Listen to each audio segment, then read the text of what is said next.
Hello नमस्कार दोस्तों, मैं वीरेंद्र तिवारी एक बार फिर एग्जाम परीक्षा चैनल्स पे आपका स्वागत करता हूं। तो जैसा कि आप लोगों को पता है कि इकोनॉमिक्स का मैं पीवाईक्यू क्वेश्चंस करवा रहा हूं।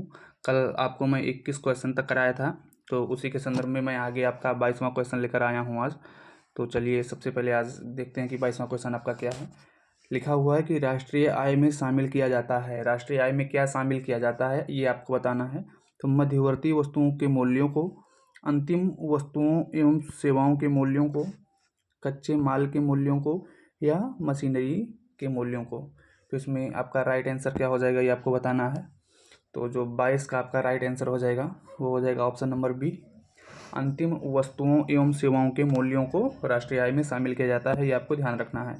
क्वेश्चन नंबर आपका 13 लिखा हुआ है। क्वेश्चन नंबर 13 लिखा हुआ है कि हस्तांतरण भुगतान नहीं है। हस्तांतरण भुगतान नहीं है तो क्या नहीं है, तो यह आपका क्या हो जाएगा, वेतन हो जाएगा आपका, या उपहार हो जाएगा, या बेरोजगारी भत्ता, या वृद्धा पेंशन। तो आपको 23 नंबर का आपका राइट आंसर जो हो जाएगा वो हो जाएगा आपका वेतन। आपका राइट आंसर हो जाएगा। हस्तांतरण भुगतान नहीं है तो ये आपका वेतन जो है वो हस्तांतरण भुगतान नहीं है। क्वेश्चन नंबर आपका 24। क्वेश्चन नंबर 24 में ये लिखा हुआ है कि किसी परिबद्ध या बंद अर्थव्यवस्था के संदर्भ में कौन सा समीकरण सही है। जो बंद अर्थव्यवस्था, मैंने आपको कल बताया था कि बंद अर्थव्यवस्था वह अर्थव्यवस्था होती है जिसमें आयात और निर्यात क्या होते हैं, आयात और निर्यात नहीं होते हैं, वही बंद अर्थव्यवस्था होता है। आयात और निर्यात का मतलब कि ना हम दूसरे देश से कोई सामान खरीदते हैं और ना ही हम बेचते हैं, तो वही बंद अर्थव्यवस्था कहलाता है। तो इसका जो होगा GDP plus GNP equal to zero, GDP equal to GNP equal to zero, GDP greater than GNP, या जीडीपी लेस देन जीएनपी। तो इसमें क्या हो जाएगा आपका राइट जवाब। तो 24 नंबर का जो आपका राइट जवाब हो जाएगा वो GDP is equal to GNP, GDP is equal to GNP हो जाएगा। ये आपका ऑप्शन नंबर, इसमें थोड़ा सा आगे पीछे हो गया है ए सी बी डी करके, तो इसमें आप ये देखिएगा जो मैं इसमें आपका सर्कल बना दिया हूँ, यही आपका राइट आंसर है। क्वेश्चन नंबर 25 में लिखा हुआ है कि प्रति व्यक्ति आय ज्ञात करने का सूत्र क्या है। प्रति व्यक्ति आय ज्ञात करने का सूत्र आपको बताना है कि प्रति व्यक्ति आय जो है वो ज्ञात करने का सूत्र क्या होता है। तो इसमें आपका 25 नंबर में ऑप्शन दिया हुआ है कुल जनसंख्या बटे कुल राष्ट्रीय आय, राष्ट्रीय आय बटा कुल जनसंख्या, राष्ट्रीय आय गुणे कुल जनसंख्या, या उपयुक्त में से कोई नहीं। तो इसका राइट आंसर आपका 25 नंबर का क्या हो जाएगा, 25 नंबर का जो आपका राइट आंसर हो जाएगा वो क्या हो जाएगा, राष्ट्रीय आय बटा कुल जनसंख्या। राष्ट्रीय आय बटा कुल जनसंख्या आपका ऑप्शन नंबर बी सही जवाब हो जाएगा। क्वेश्चन नंबर नेक्स्ट पे चलते हैं। क्वेश्चन नंबर 26 आपका लिखा हुआ है कि भारत में आर्थिक नियोजन की दशा में प्रथम प्रयास किसने किया था। जो भारत में आर्थिक नियोजन था उसकी दशा में प्रथम प्रयास किसने किया था ये आपको बताना है 26 नंबर का। तो इसमें आपका जो ऑप्शन है एम एन राय, एम विश्वेश्वरैया, पंडित जवाहरलाल नेहरू, या जयप्रकाश नारायण। तो आपको बताना है कि इसमें जो है आर्थिक नियोजन की दशा में प्रथम प्रयास किसने किया था। तो जो आपका इसमें राइट ऑप्शन हो जाएगा वो हो जाएगा एम विश्वेश्वरैया। कौन हो जाएंगे, M Visvesvaraya. Question number next, question number आपका 27 है। 27 में लिखा हुआ है कि भारत में प्रथम पंचवर्षीय योजना की शुरुआत कब हुई थी। प्रथम पंचवर्षीय योजना, अच्छा मैं जो पंचवर्षीय योजना आपकी है, पंचवर्षीय योजना, ये पंचवर्षीय योजना का एक मैं फुल वीडियो लाऊंगा आपको और समझाऊंगा कि कौन सी पंचवर्षीय योजना कब से कब तक चली है। और इसकी शुरुआत तो मैं आपको आज ही बता दे रहा हूँ कि इसकी शुरुआत जो हुई थी वो कब हुई थी। तो जो इसकी शुरुआत हुई है वो 1 अप्रैल 1951, 1 अप्रैल 1951 को इसकी शुरुआत हुई थी प्रथम पंचवर्षीय योजना का।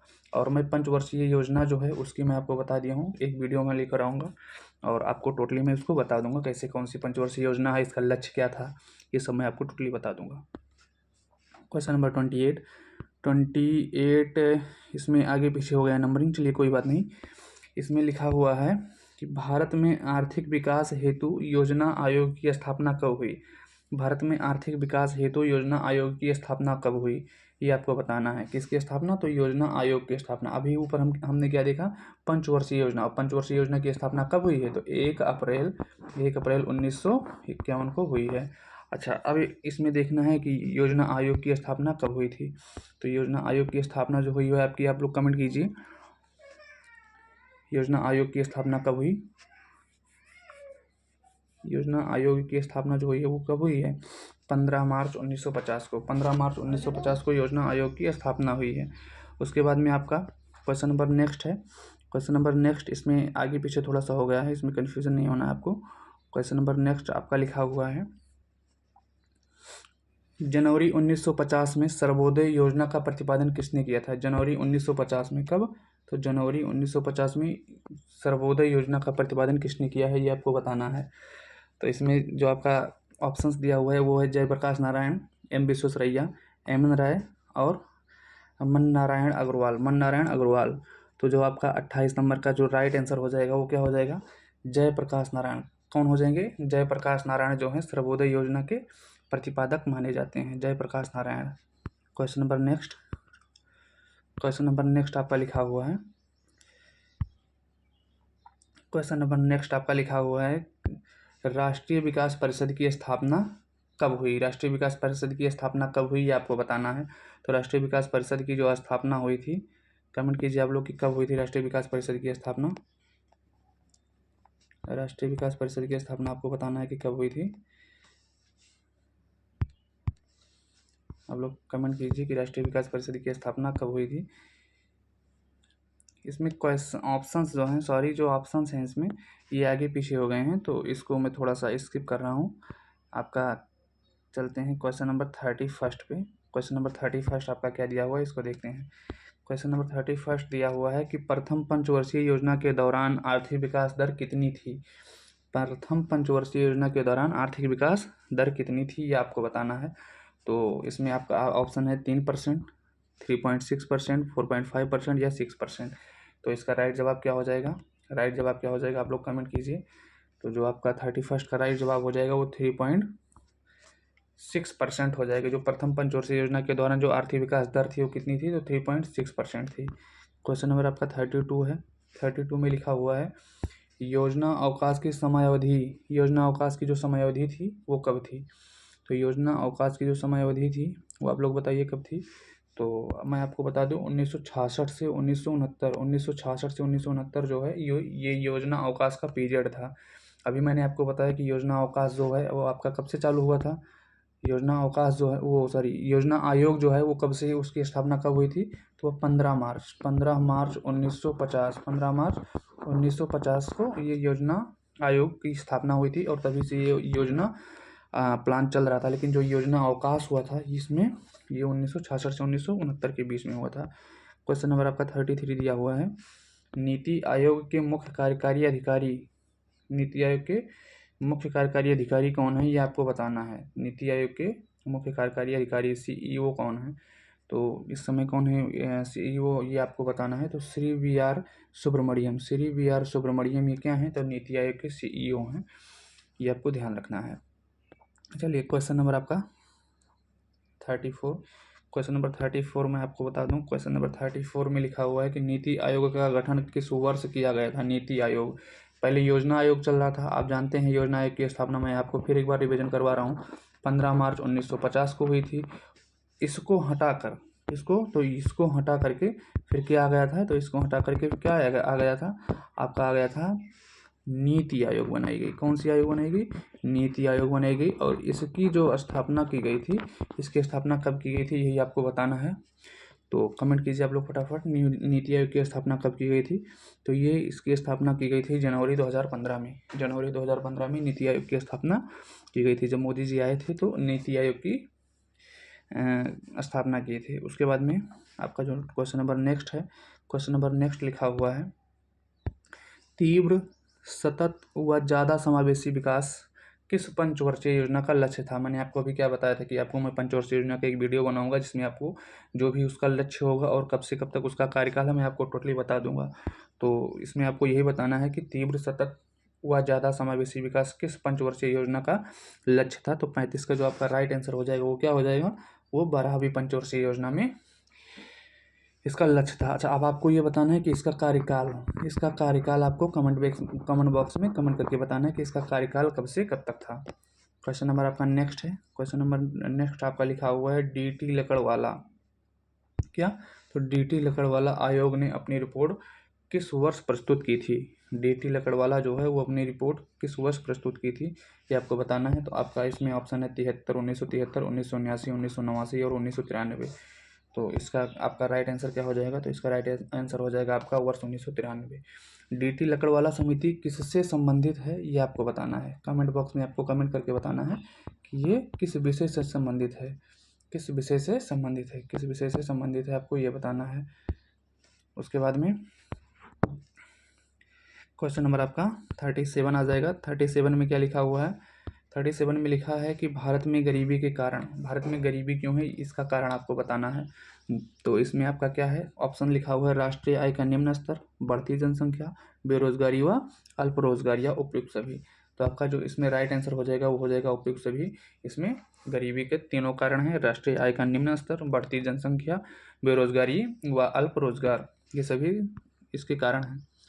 क्वेश्चन नंबर 38 में क्या लिखा है, तो क्वेश्चन नंबर 38 में लिखा है लॉरेंज वक्र माप किसको प्रदर्शित करता है। लॉरेंज वक्र माप किसको प्रदर्शित करता है।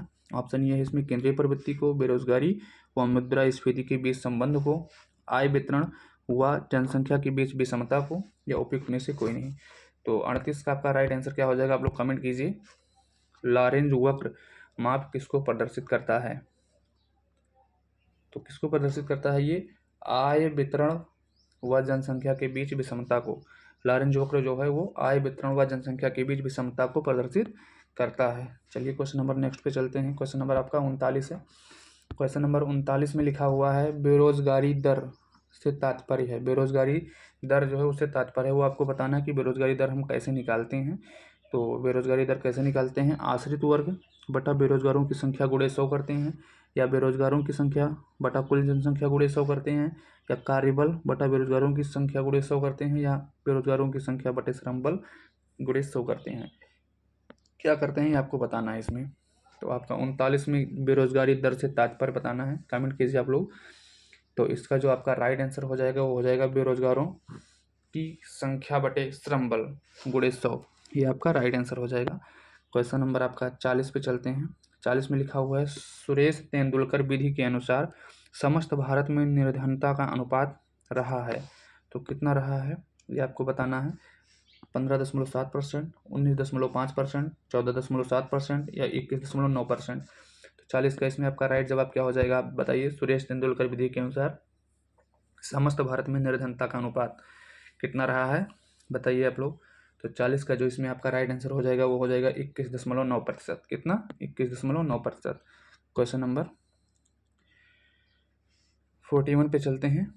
41 नंबर आपका लिखा हुआ है कि हेड काउंट रेशियो HCR, क्या HCR का संबंध क्या है, हेड काउंट रेशियो का संबंध क्या है, निरपेक्ष गरीबी से, सापेक्ष गरीबी से, लॉरेंज वक्र से, या उपयुक्त में से कोई नहीं।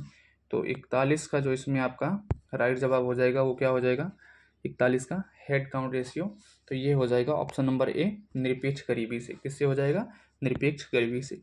क्वेश्चन नंबर आपका 42 है और ये आज का लास्ट प्रश्न है। तो इसमें जो आपका लिखा हुआ है कि किस समिति द्वारा गरीबी गणना का आधार संशोधित मिश्रित संदर्भ अवधि को आधार माना है। तो किस समिति द्वारा गरीबी गणना का आधार संशोधित मिश्र संबंधित संदर्भ अवधि को आधार माना है, MMRP। क्या बताना है, MMRP के बारे में आपको बताना है। तो इसमें आपका ऑप्शन है लकड़वाला समिति, सुरेश तेंदुलकर समिति, सी रंगराजन समिति, या अरविंद पनगड़िया समिति, अरविंद पनगड़िया समिति। तो इसमें आपका क्या हो जाएगा, तो इसमें आपका जो राइट जवाब हो जाएगा वो सी रंगराजन समिति। क्या हो जाएगा, सी रंगराजन समिति। तो आज के लिए बस इतना ही। कल इसमें आपका 43 नंबर से आपका क्वेश्चन आएगा। और आप लोग यदि वीडियो पसंद आ रहा है आपको तो ज़्यादा से ज़्यादा लोगों तक शेयर कीजिए, चैनल को सब्सक्राइब कीजिए और वीडियो को लाइक कीजिए। धन्यवाद।